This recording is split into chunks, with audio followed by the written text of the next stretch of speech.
മിശിഹായിലെ സ്നേഹം നിറഞ്ഞ മാതാപിതാക്കന്മാരെ, സഹോദരി സഹോദരന്മാരെ, പ്രിയ കുട്ടികളെ, പുരാതന എഫേസോസിൽ AD 100-ാം ആണ്ടിനോടടുത്ത് ഒരു ജ്ഞാനവൃദ്ധൻ ജീവിച്ചിരുന്നു. തിരുസഭയാകുന്ന അത്ഭുത തരു തളിരില നീട്ടുന്നത്, ശിഖരങ്ങൾ പടർത്തി ലോകത്തിന്റെ അതിരുകളെ ഭേദിക്കുന്നത് എല്ലാം അയാളുടെ കൺമുൻപിലായിരുന്നു. അതുകൊണ്ട് തന്നെ ചരിത്രത്തിൽ ഇറങ്ങി വന്ന ദൈവത്തെ ഏറ്റവും ആധികാരികതയോടെയും അവധാനത്തോടെയും അവതരിപ്പിക്കുവാൻ അദ്ദേഹത്തിന് കഴിയും. ആ മനുഷ്യന്റെ പേര് യോഹന്നാൻ എന്നാണ്. സെബദിയുടെയും സലോമിയുടെയും പുത്രൻ, ഈശോയുടെ ദ ബിലവഡ് ഡിസൈപ്പിൾ. ഇന്ന് സ്ലീഹാകാലത്തിലേക്ക് സഭ പ്രവേശിച്ചിരിക്കുകയാണ്. പന്തക്കുസ്ത തിരുനാൾ ദിവസമാണ്. ഇന്ന് സഭ നമുക്കായി നൽകിയിരിക്കുന്ന സുവിശേഷ ഭാഗം ഈശോയുടെ ഏറ്റവും പ്രിയപ്പെട്ട ശിഷ്യനായ യോഹന്നാന്റെ സുവിശേഷത്തിൽ നിന്നാണ്. പരിശുദ്ധ ത്രിത്വത്തിൽ ഏറ്റവും അധികം പ്രതീകാത്മക വിശേഷണങ്ങൾ ഉൾക്കൊള്ളുന്നത് പരിശുദ്ധാത്മാവിനാണ്.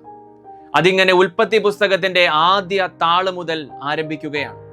ആഴത്തിന് മുകളിൽ ദൈവത്തിന്റെ ചൈതന്യം നിഴലിച്ചിരുന്നു.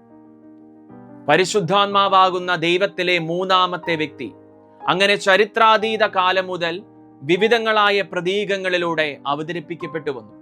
ജലം, കാറ്റ്, അഗ്നി, പ്രാവ് തുടങ്ങിയ പ്രതീകങ്ങളിലൂടെ അവതരിപ്പിക്കപ്പെട്ടു വന്ന പരിശുദ്ധാത്മാവ് കാലത്തിന്റെ ഇടവേളകളിൽ അതിനിടയിൽ ഏറ്റവും വലിയൊരു ആത്മീയ അപകടം സംഭവിച്ചു. അത് പ്രതീകങ്ങളിലൂടെ അവതരിപ്പിക്കപ്പെട്ടു വന്ന പരിശുദ്ധാത്മാവിനെ നമ്മൾ കേവലം ഒരു വസ്തുവായി മാത്രം കണ്ടു തുടങ്ങി എന്നുള്ളതാണ്. പരിശുദ്ധാത്മാവ് കേവലം ഒരു വസ്തു എന്നതിനേക്കാളും അപ്പുറത്ത് അതൊരു വ്യക്തിയാണ്. ഇവിടെയാണ് യോഹന്നാൻ സുവിശേഷകന്റെ രചനാ വൈഭവം നമുക്ക് വെളിപ്പെട്ട് കിട്ടുന്നത്.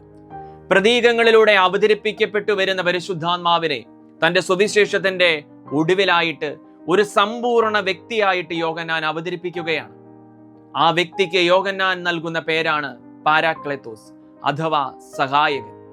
മറ്റൊരാൾക്ക് വേണ്ടി സംസാരിക്കുന്നു എന്നുള്ള അർത്ഥമുള്ള പാരാക്കലയോ എന്നുള്ള വാക്കിൽ നിന്നാണ് ഈ പദത്തിന്റെ ഉത്ഭവം.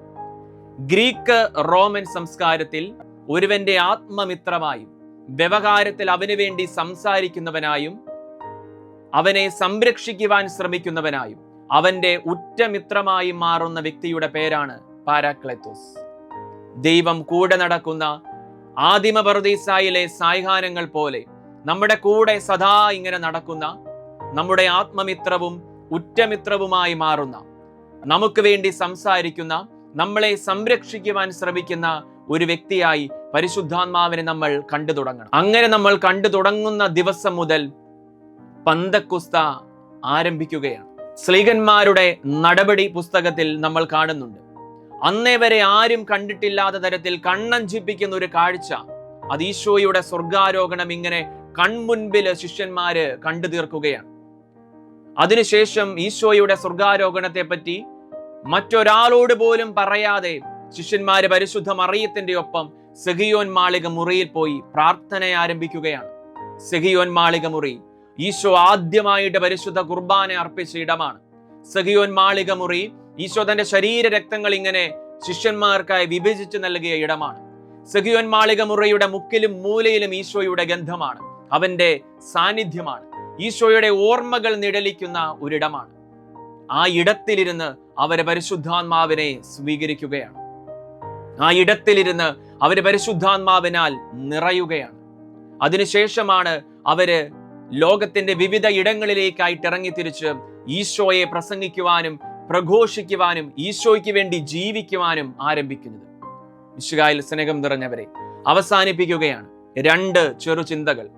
പ്രതീകങ്ങളിലൂടെ അവതരിപ്പിക്കപ്പെട്ട് കാണുന്ന പരിശുദ്ധാത്മാവിനെ നമ്മൾ കേവലം ഒരു വസ്തുവായി മാത്രം കാണരുത്.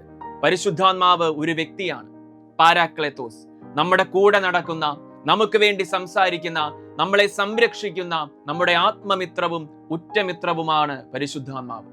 പരിശുദ്ധാത്മാവിനെ സ്വീകരിക്കേണ്ടത് ഈശോയുടെ ഗന്ധമുള്ള, ഈശോയുടെ നിരന്തര സാന്നിധ്യമുള്ള, അവന്റെ ഓർമ്മകൾ നിഴലിക്കുന്ന ഇടങ്ങളിൽ വെച്ചായിരിക്കണം. അത് സഭയാണ്, വിശുദ്ധ കൂദാശകളാണ്, പരിശുദ്ധമായ ദേവാലയം. മിശിഹ നമ്മെല്ലാവരെയും സമൃദ്ധമായി അനുഗ്രഹിക്കട്ടെ.